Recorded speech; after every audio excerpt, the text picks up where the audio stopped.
What's up everyone, it's Lens Addict here, and today I've got with me the Dyson 360 Vis Nav robot vacuum cleaner.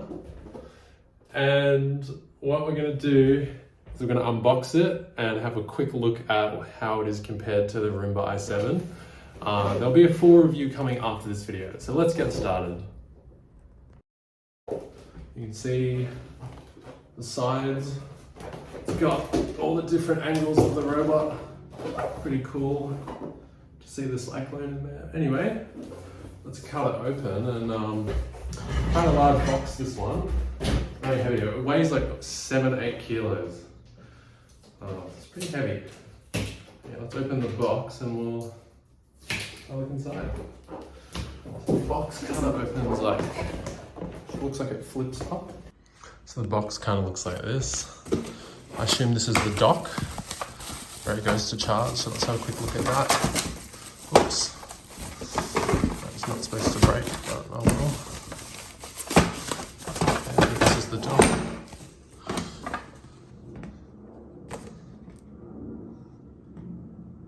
Some instructions. We'll put the dock down. So this is the robot itself. Yeah, I think this is how you get it out. Yeah, that's how you get the dustbin out. Pretty cool. It looks like it has all their latest technologies, which is pretty cool. I wonder what's behind here. Might be a servicing port. Let's have a look. Oh, it's got USB-A. That's pretty cool. What else have we got in here? I think this is where the filter is. Yeah, that's how you get it out. There's the filter. So this looks to be borrowing a lot of the technologies from the Dyson handhelds. It reminds me of them for sure, very similar. But yeah, very different dustbin to what you would normally see on a robot vacuum cleaner. Oh, it's got a nice little stopping the dust coming out flap. Obviously this is the brush head. Comes out like this. Little button to release it. There you go. Oh wow, this is very this is like basically a Dyson, one of their handhelds in a robot vacuum. It's got all the features of the handheld vacuum cleaners, but in a portable vacuum cleaner.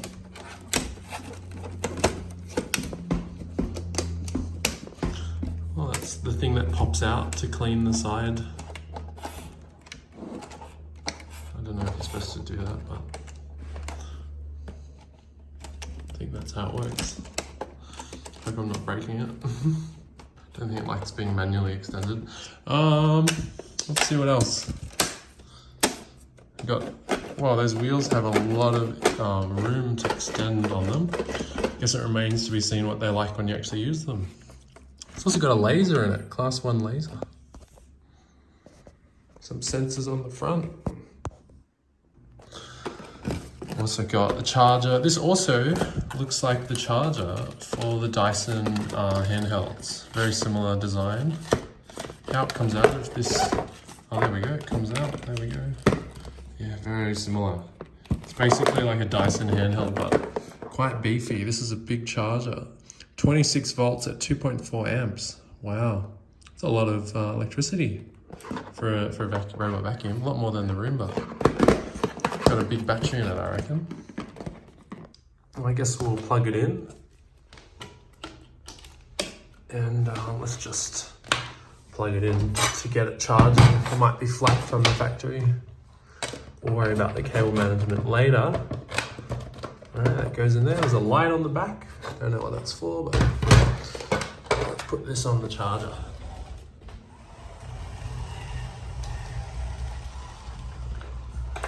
Yeah, looks like it's turning on. Oh, it's got a fan for its computer, I think. Wow. This is very engineered. I might say over-engineered, but yeah, it's got lots of engineering in it, that's for sure. Let's put a Roomba next to it and see what that looks like. Here's a Roomba. Oh, they're similar in height. I think they've benchmarked them. When you put this, oh, the Roomba's just slightly lower. Ever so slightly. Very similar. Wow, it's got a touchscreen for all your options. Wow, a bit more advanced than the Roomba. Just got physical. Although, to be honest, I like having physical buttons on the Roomba. But anyway. Oh, you got it. Oh, it is a physical button underneath. There you go. Pretty cool. Connect for zoning. Oh, so I assume you can probably use this without the app if you just press the clean button on here. I think they've probably catered for that, which is pretty cool. You can see there's a camera here. The Roomba has a camera here, but I don't think it's as advanced as this camera. There's no light on the Roomba. It doesn't work in the dark, although the J7 does have that. Oh, so you have an option to skip. Oh, the Roomba's very delayed sometimes. That was a button press from a long time ago. Let's set it up. So here's what it looks like to set it up on the app. So I've just scanned the QR code and it's found my machine. And now it's asking me to hold my device next to the touchscreen, which I did. And then it told me to click to confirm to pair the robot. It got me a list of Wi-Fi networks to choose from, and I connected it to Wi-Fi.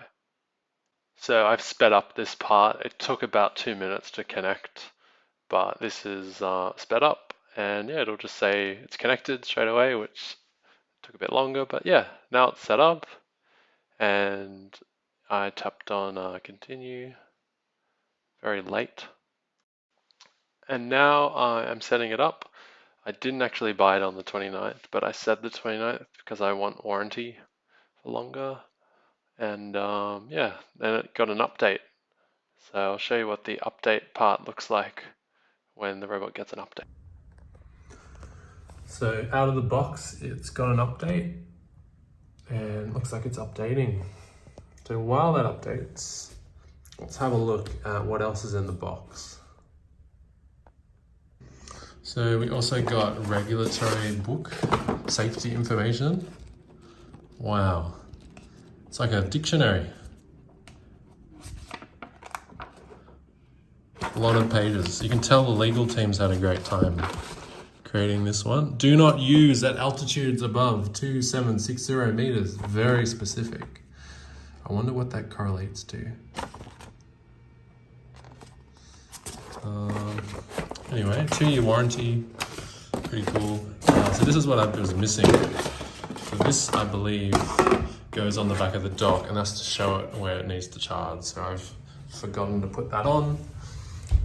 So it says don't touch, so I won't put it on. I will obey the robot. I won't.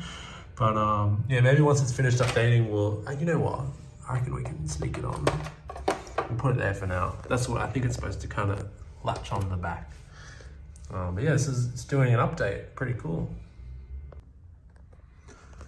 So out of the box, it's got an update and it looks like it's updating.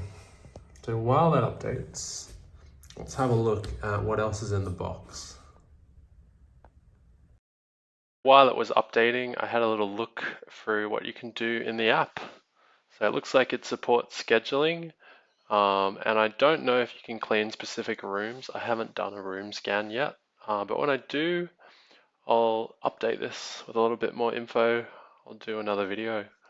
You can also have a look at the Wi-Fi, the software version, stuff like that, the robot name. You can also tell it to create a mapping run, so to map your house. It's also like guides on the app telling you how it'll work, scheduling cleans, etc., which is handy. Even has a changing ownership thing, which is handy. It also has a voice control pane. So under voice control, you can add it to Google Home, which I did. This is kind of what the menu system looks like. So you have erase data, language, and update USB fault history. No fault history. Let's have a look at my robot. Oh, there's the operating system, battery firmware. That's it, motor firmware, pretty cool.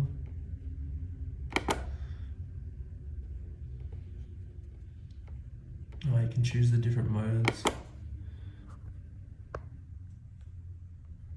Let's see what it sounds like, very briefly. Oh, so it took in that side brush that I manually extended. Looks like it's got a few more sensors on the sides.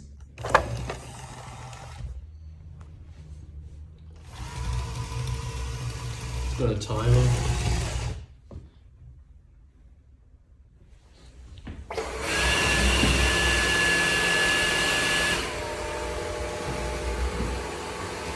Oh wow, you can kind of see what's around it and it knows not to hit shit. Pretty smart.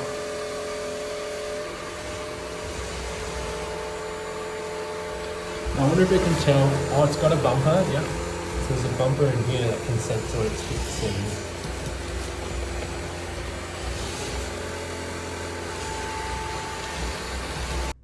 Let's run it on boost and see what that sounds like.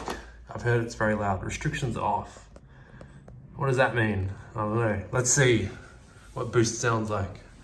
I heard it's like pretty powerful, so let's have a quick look at that.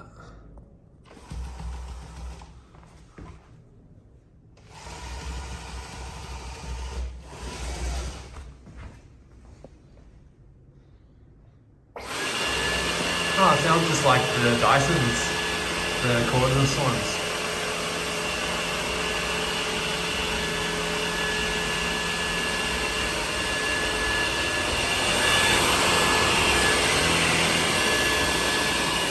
Oh, it's quite a bit of air coming out the back, way more than a Roomba. Wow, quite a bit of air. It's very hot air too.